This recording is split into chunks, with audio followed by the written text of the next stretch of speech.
let's highlight the skills that are needed by project managers. Some people have said that management itself is composed of both the art and the science of managing. I think the science in project management might include, for instance, the technical skills that we need to carry out a project. These usually include identifying and selecting and employing the right tools and processes to make sure that projects succeed, going from the assessment and planning and design phases to implementation, monitoring, and evaluation.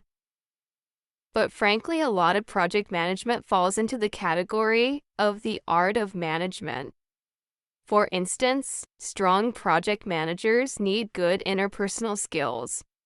They need to be able to effectively communicate, inspire other people, build teams, resolve conflict, and on an even more personal level, self-management skills are needed by a strong project manager. This means being able to recover from setbacks, being able to project an attitude of hope to your team and the people around you, being able to show restraint in your actions and patience in the processes, being able to prioritize when everything at times seems equally important, being able to manage your time and organize your work. These are the kinds of skills that we must cultivate in ourselves, obviously, but also encourage in others in order to build strong teams for our projects. Let's end this first mini lecture with a framework for project management that gives us kind of a big picture view of what projects typically look like. This is a model developed by an organization called Insight NGO. It illustrates the phases that a project manager has to navigate in taking a project from the very beginning to the closure and transition and ending of it. In this model, I want you to notice that monitoring and evaluation occur throughout the life cycle of the project. This course itself presents the planning phases in the same way because we think it's really important to make decisions about monitoring and evaluation early, right at the very beginning. When you do this, it literally increases your control as a project manager. There are 6 phases here. Let's talk through all 6 of them, just keeping in mind that M&E, monitoring and evaluation, and the control that gives you run throughout each of the phases. The first phase here, project identification and design, clarifies the need for the project, and sometimes you hear people call this phase the phase of justification or project justification. It's when you analyze the environment you'll be implementing in, look at different designs that you might try, and then setting the goals and objectives that will basically guide your project from beginning to end. The second phase is setting up the project, where the project manager and his or her team establish the roles that they'll need inside of their team and define the lines of communication and the lines of authority that will help the team communicate and make decisions effectively. At this stage in the project, you typically have had the project officially authorized and the team has begun to communicate with the stakeholders involved in the project implementation. Let's look at the third phase here, which is project planning.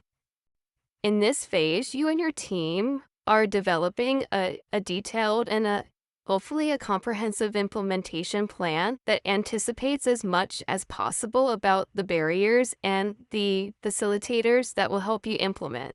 These plans are typically revisited over and over during the project itself.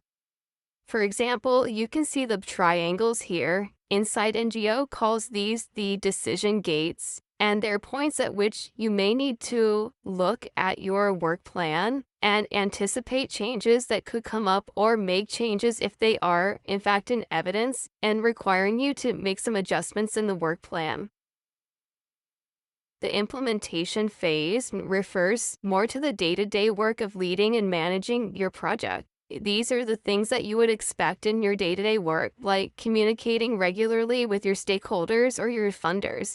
And most likely, this is a stage where you definitely will be revisiting some parts of the plan due to unexpected events or challenges that you're encountering as you implement the plan that you wrote.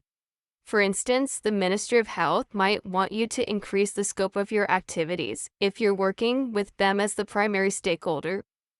Or maybe new clinical guidelines were released that you didn't realize were going to come out so soon, and those impact the content of your intervention. Or money hasn't arrived to implement the full project, only the early stages of it. Any of these things could represent a triangle in this model and require that you go back to your work plan and think about contingencies. In the fifth phase of this model from inside NGO, we're looking at project monitoring, evaluation, and control. This activity actually starts at the beginning of your project planning. And what it means is monitoring. We think about monitoring and ask a question like, what things should we monitor throughout the project to be sure we don't have any bad surprises later on in the project cycle? You want to be looking at administrative data, financial data, program, like formative evaluation data on your program, things that will give you a hint that you need to implement one of these triangles. Like, go back to your work plan and make contingencies for whatever the data is showing you is going on.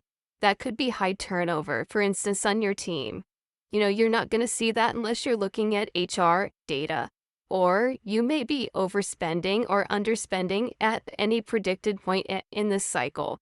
That's information that you need to have as a project manager to avoid getting off track or off target. Evaluation, on the other hand, means that you're asking questions about what kinds of indicators are going to demonstrate to you that you've succeeded in achieving your objectives. And the only way you can really determine that is if you've written good objectives, which we'll be talking about too.